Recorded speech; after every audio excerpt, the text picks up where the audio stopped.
Good morning, Malacanang press corps and guest. Let's now have Presidential Spokesperson Salvador Panelo. Hello? Hi. Mukhang naka-ready ka na, Joseph, ah. Naka-quote ka na ngayon, ah. Kulang pa. Okay. MPC questions? Start. Question, Henry Uri. Microphone. Thank you. Virgil. Secretary, good morning. Anong Good mga morning. agreement ang aasahan nating lalagdaan sa pagitan ng Pangulong Duterte at ni President Xi Jinping? Pinapacheck ko pa sa DFA kung meron. Kung meron man. Ibig sabihin na hindi pa sigurado, Secretary, na may agreement silang pipirmahan. Siguro naman meron, pero hindi ko alam exactly kung alin. Kaya pinapakuha ko na. Maya, baka umabot tayo. Joseph, you have questions? No more questions? Joseph Morong. Sir, the SWS, we've released a statement already, no, but for soundbite purposes, majority of the Filipinos do not agree with the government in action. I think 84%. So that's the sentiment of the Filipinos that we're not doing anything on the South China Sea. Your comment first. Well, first, that is expected. We've been allies with the United States for so long a time. And you cannot just easily and overnight, us or a majority of the Filipinos trusting the Chinese government.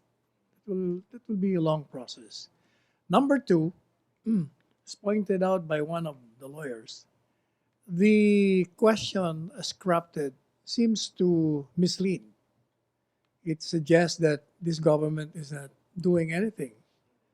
Plus, the criticisms has been going in media criticizing the president for not doing anything. But the problem with them is that they seem not to know exactly the strategy of the president. The president is very careful, but diplomatic at the same time. But foremost in his mind is the safety of the Filipinos, of this nation. That is why, as I was saying earlier, the arbitral ruling cannot be taken away from us. It will be there forever. But meanwhile, who will enforce it? There is no power on earth presently that can enforce it. The United Nations cannot. The US cannot.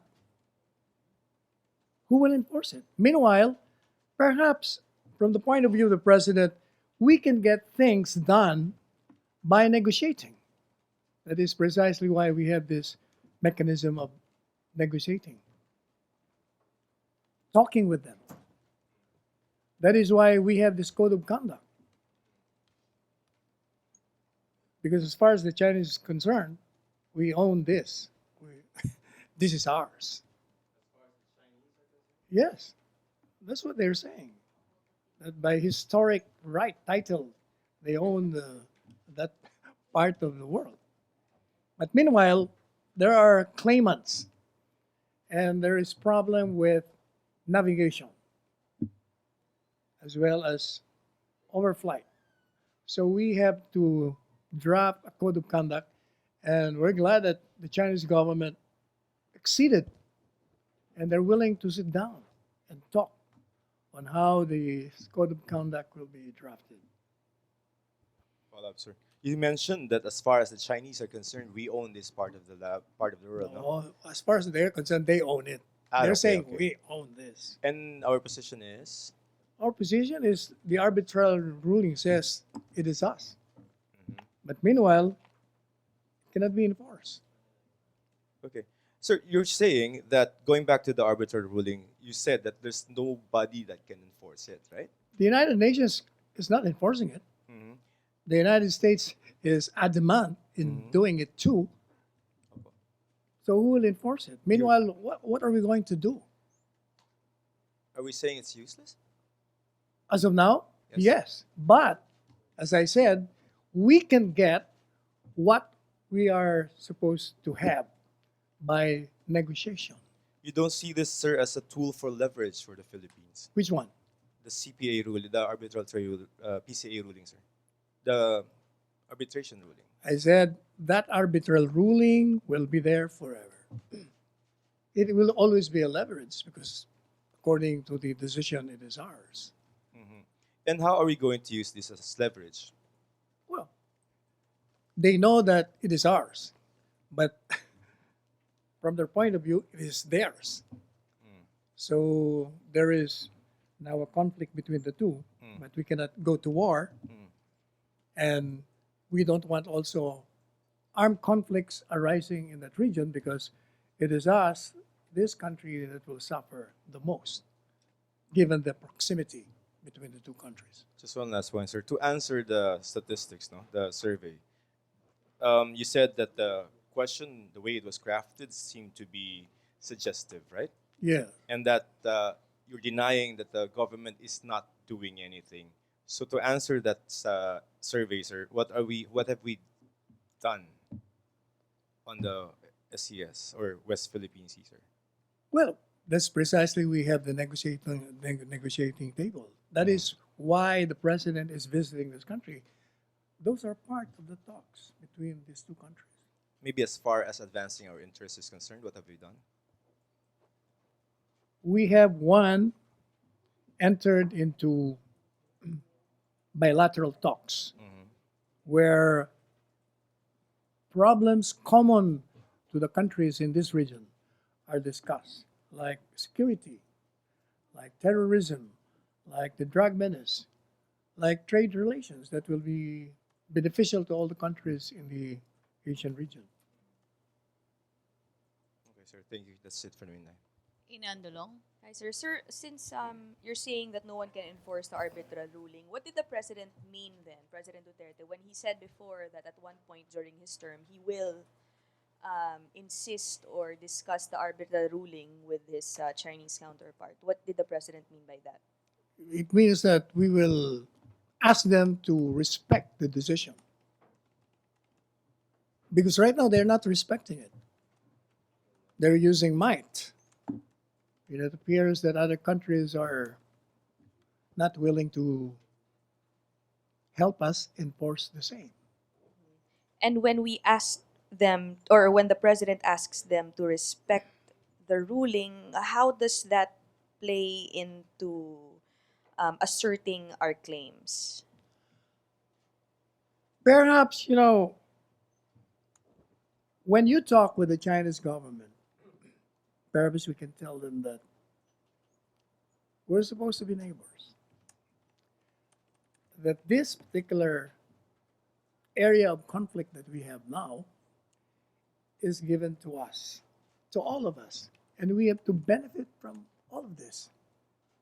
If you are neighbors and neighborly, then we should be agreeing with a modus operandi to use and be benefited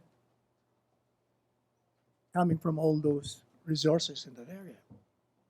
In other words, perhaps persuasion can be more successful and fruitful in getting what we want.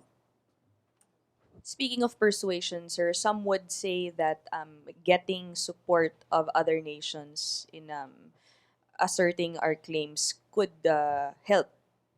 Oh, definitely. In fact, Is that something that the president is willing to consider, is considering? that is a given because we are part of the United Nations. If you are part of the United Nations, any decision coming from that entity or body will have to be supported by members of that nation, of that organization. Is that time coming soon, sir, when the president will talk to President Xi about it? I mean, could he use this opportunity to do that? He could raise it now. He could. I mean, that's his call. Okay. Lastly, sir, dun sa deals lang po, can you confirm if it will, among the deals that will be signed, is one that will be on the joint oil exploration? No, this is why I'm checking on that. We're asking BFA. There are concerns, or some senators are implying that it was China that drafted whatever deal or agreement will be signed. Oh, it doesn't matter who drafted it, as far as we're concerned. If you give us a draft, then we'll go over it.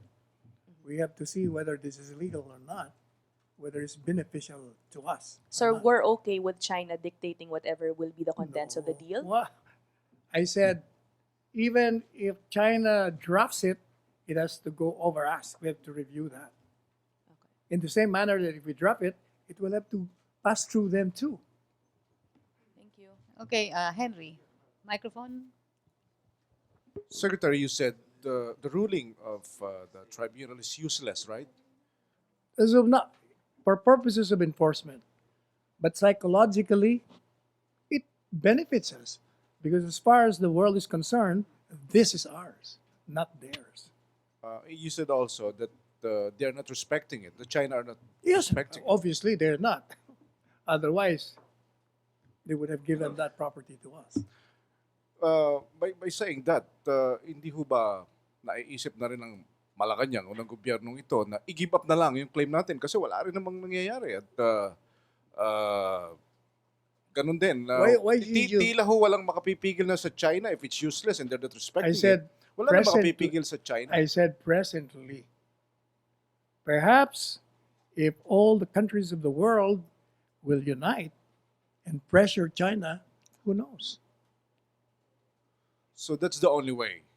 I The think countries so. of the world to I unite. think so. In other words, there must be a collective action by the countries of the world and either persuade or pressure China into respecting an arbitral decision. We cannot give up this claim simply because it's already ours. We have won it and it will be there forever. And we will not give it up. Of course not. We will not. So ang direction po Certainly. ba ng Duterte administration, kumbinsihin yung mga bansa sa daigdig na magkaisa na para himukin ng China na igalang yung desisyon? I think every country in a similar situation will do that. But, There's no doubt about it. pero gagawin natin na ito. Yes, of course. When? There are modes of doing it. One is negotiation. Two is during summit meetings among countries. You can raise that there. And in fact, we did it during the ASEAN summit. So ginagawa na po natin Yeah. ito. Alright, thank you. Okay, Celerina. Sir, sabay ka. regarding your statement that perhaps if other countries would unite against China, so how could you expect other countries to unite or to cooperate with the Philippines regarding that ruling if the Philippines itself is not insisting on that decision of the PCA? As I said, the ruling is there. You cannot disown it. You cannot. Nobody can take it away from you. What the president is doing right now, since it cannot be enforced, is using another attack to get things that he wants to get from them through negotiation.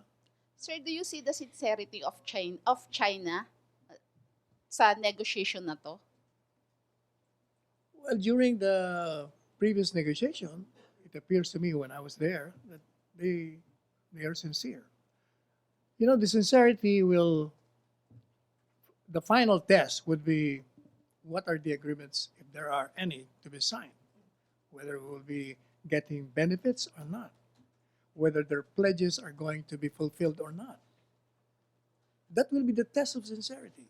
How about, sir, the activities going on in South China Sea? Isn't it part of that test, of that sincerity? Well, look here. The structures that have been constructed started many years ago, as pointed out by the president. Now, the United States is doing something to prevent its continuous buildup. But they have not done anything at the start of the buildup. They allowed it. They allowed it. Now they're complaining. Now they're trying to provoke China, and China is being threatened too. That is precisely why the president is so concerned that any armed conflict might turn this part of the world as a raging inferno, either by collateral damage or by a strategic assault on us because of the proximity. The concern of the president is the safety of this nation, foremost in his mind. Okay. Questions, MPC? Pia. Hi, sir. Sir, will President Duterte follow up on China's pledges of support during his visit? Oh, definitely, definitely, yes. Definitely. Questions on China? Still on China? Other issue? China. Joseph. So regarding the infrastructure projects, no, Yeah. si Secretary Jokno said yesterday that at least 10 will be signed. We don't know that. He's what? Ano yan? At least 10 infrastructure projects will be signed. No, we don't know. We don't have the details yet whether No. that is the real number. But my concern is about paying these infrastructure loans if there are loans. Of course, he's saying Secretary Sonny Dominguez is saying that they will not compromise the sovereignty of this nation. But what is the assurance that we can pay off those loans in the future? Some sinasabi ni Presidente is at 25 years pa babayaran, parang libre na yan. Of course, but we still have to pay after 25 years. What's the assurance that this is not going to be a burden to future generations of Filipinos after 25 years? You're forgetting recent history. We were indebted with IMF and the World Bank for millions of dollars, and we were able to pay them. I think this nation has a capacity to will itself into complying international obligations and paying loans coming from other countries. I think that we have no history of not paying. I think the issue is not With respect to the interest, because they're complaining Interest, that interest is high, but that's precisely why there is a negotiation. We can negotiate to lower the interest. Okay. Last question on China. Dreo. I mean, Deo. Magandang tanghali, Secretary. Yes. Sir, sabi niyo po kanina, kung mag-unite yung ibang mga bansa to pressure China on the territorial dispute, sasama po ba ang Philippines if ever mag-unite ang ibang bansa to Of course, pressure? precisely, the Philippines is the one involved. Maglilid po ba ang Philippines to unite? Right now, us, the Philippines, specifically the president, is the lead coordinator of the ASEAN countries in talking with the Chinese government with respect to the code of conduct in that area, with respect to navigation. But then, sir, bakit po natin parang dina-downplay yung issue na yan? Like, What do you mean downplay? Hindi No. hindi po natin pinapressure dahil nasa atin na yung claim, okay na tayo. Well, if you were listening to the speech of the president during the summit, then I'm surprised that you were saying that. He was very emphatic that there should be a code of conduct because he's afraid that if there is no self-restraint, that if there would be conflict in that area, then all of us will suffer from that conflict. Okay. Thank you, sir. Last three questions tayo sa China. Pia, then Dreo, Celerina. Sir, right now there are many. Hi, sir. Hi, sir. Sir, Yes. right now there are many protests on the Protests. ground regarding President Xi's visit. Could you answer lang the sentiments of these protesters on the ground na ang pananaw po nila talaga is that the Duterte administration has rendered the Philippine interest to China, pabor po sa mga benefits like loans and yes, could you answer that, sir? Well, I can understand where they're coming from, but again, as I said earlier, the president has a different tact in solving the problems confronting us. He's using diplomacy, negotiation, and persuasion to get what we want. So for all intents and purposes, we have not become a province of China. Oh, definitely not. Remember, I think 2 months ago, when the Chinese government rudely used the language against us, the Philippine government, do you remember what the president said? Why are you using that kind of language? We're supposed to be neighbors. You don't do that to us. Otherwise, we will go to war. That's the language of the president. And I'm even surprised why the media did not catch on that. That should have been headline. Okay, last. Last na lang. Okay. Sir, back to the pledges of support. It has been over mga 2 years na after President Duterte went home from Beijing, na merong $24 billion worth of Chinese loans and investment pledges.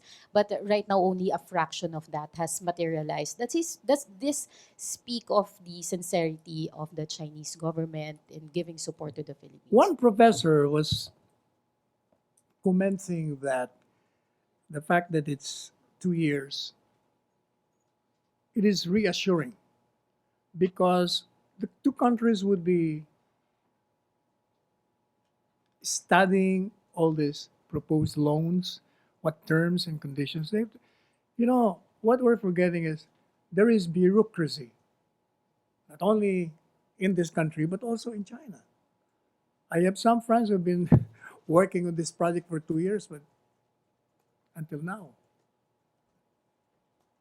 they haven't succeeded. Why? Because according to them, China government has very stringent requirements. Philippines has also stringent requirements. So it takes time. Hopefully, we will hurdle all these problems. Last two, Andrea, then Celerina. Friendly Kanina pa yung reminder. last, ah. Please limit your follow-up questions. Thank you. Sir, just what you're saying a while ago that the Philippines want other countries to unite to pressure China, but wasn't this the approach of the previous administration, the multilateral approach, which the current administration kind of stepped away from and stepped towards bilateral? So, hindi po ba Not really. The administration will use all modes in solving the problem. Right now, it feels that the bilateral talks with China is or will work. If that fails, then multilateral the bil- discussions would come in. so bilateral talks will work? So just to clarify, you see it As still far as a, as we're concerned right now, let's try bilateral talks first. so just one last from Let's me. see how it goes, how far it will go.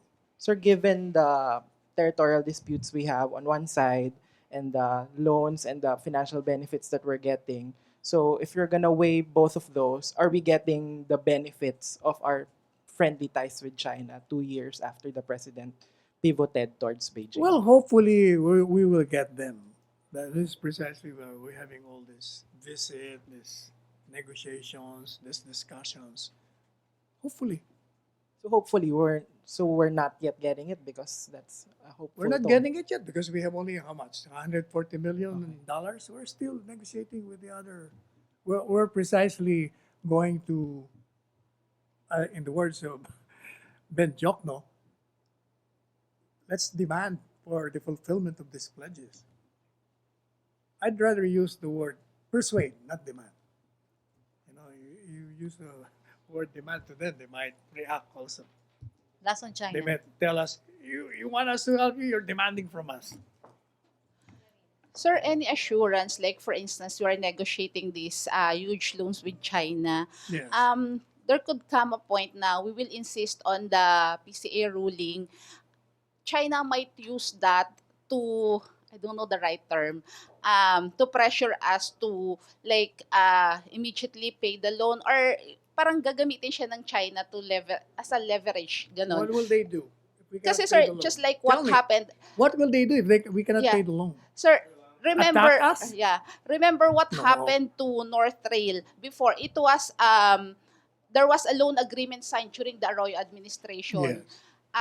It did not push through, and when the Aquino administration came in and insisted on our rights over that West Philippine Sea, they demanded that we immediately pay the loan. So the Philippine government paid the loan immediately, even if it's not yet like meron pang mga grace period. So don't you think baka magkaroon ng similar instance na ganun? Not in this presidency. Yeah, not in this presidency, No, but what I'm saying, in the not future. not in this kind of presidency. Maybe during the previous presidency, it's weakened up to. How about in the future? Like after, kasi we all know that until 2022 lang si President Duterte. So in the next administration, still the Filipinos would suffer if magkaroon ng ganun.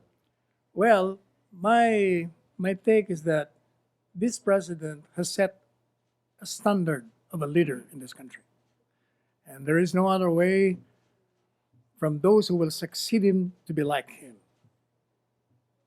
One underlying principle: serving and protecting this country.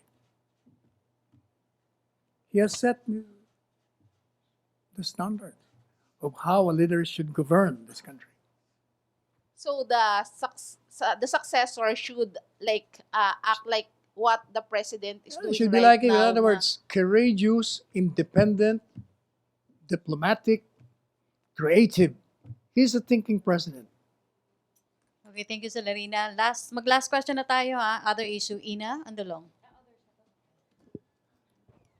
Sir, regarding the president's schedule, Yes. doon sa, and you issued a statement on this earlier, you still did not say kung ano po yung urgent domestic development that initially made the president think about cutting his foreign trip Well, he did short. tell us, but I suppose there was no more need for him to come to the Philippines. Whatever domestic concerns he had in mind at the time, he was able to solve it even when he was there. But let me tell you that Secretary Locsin wanted him to attend only one day. He wanted him to rest because it was a punishing schedule. You know, when we went to Singapore, what time did we arrive there? Almost 12. And then we had a cabinet meeting. It ended at about 2 o'clock in the morning. And then another meeting for 1 hour. So I think we slept at about 4 o'clock, and the first event was 8 o'clock in the morning. How in the world can... That is precisely why he skipped certain events that can be skipped at. Because one, that was only an opening, so it's not that important.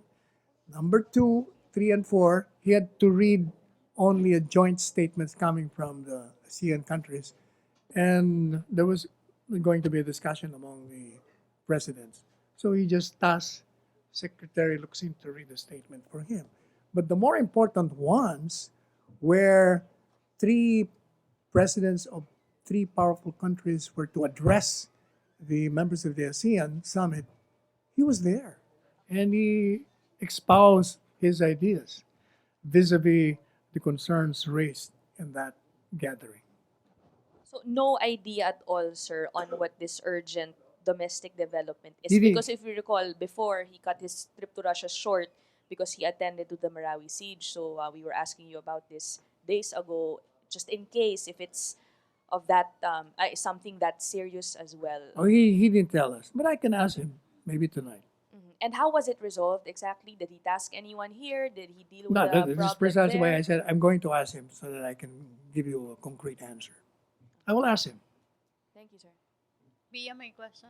Sir, Ah. following up on that, sir, aside from criticisms, President Duterte's decision to skip several meetings in the ASEAN summit drew a lot of criticisms to 93-year-old Malaysian Prime Minister Mahathir Mohamad. They're saying that if a 93-year-old leader could attend all of these meetings, why can't President Duterte? Your reaction on that, sir? Well, for one, the physique of the two may not be exactly the same. There are people older and yet are stronger than the younger ones. It depends. But I saw President Mahathir not in all the meetings. In fact, there were others who, as I pointed out in my statement, the chairman himself did not attend 2 meetings. He asked, I don't know if that was a deputy or vice premier, took over. President Trump did not attend. He was supposed to attend, just sent his vice president. But it does not mean, as alleged by certain people, that it's laziness or that they are seriously ill. It's fallacious. Kasi sir, it also puts into question yung energy and stamina of President Duterte to attend these kinds of events. If you were there, I don't know, you were there, right? But did you notice us too? We were falling asleep. And some of them are more younger, much younger than us. One of them, head of state, fell asleep during the meeting, Sino sir? or two. I will not mention, but if you were there, you would know. Oh, rather than be embarrassed falling asleep there and your camera focusing on you, mas power nap ka na lang muna. Anyway, sandali lang naman yun. But is President Duterte physically fit Oh, to attend definitely. these kinds of high-level My meetings? goodness, Pia, he's punishing his schedule. Can you imagine this president has so many courtesy calls, and then he shuttled back and forth to the provinces doing his duties as president. And then he reads before sleeping until 6 o'clock in the morning, goes over reports, and then gives directives. Grabe siya. Bilib na bilib nga kami. We can hardly catch up with him. Talagang iba. Napakasipag. Okay, thank you Malacanang Press Corps. Thank you, Press. Wala, meron na? Wala pa eh. Hindi, tinext na namin ng DFA.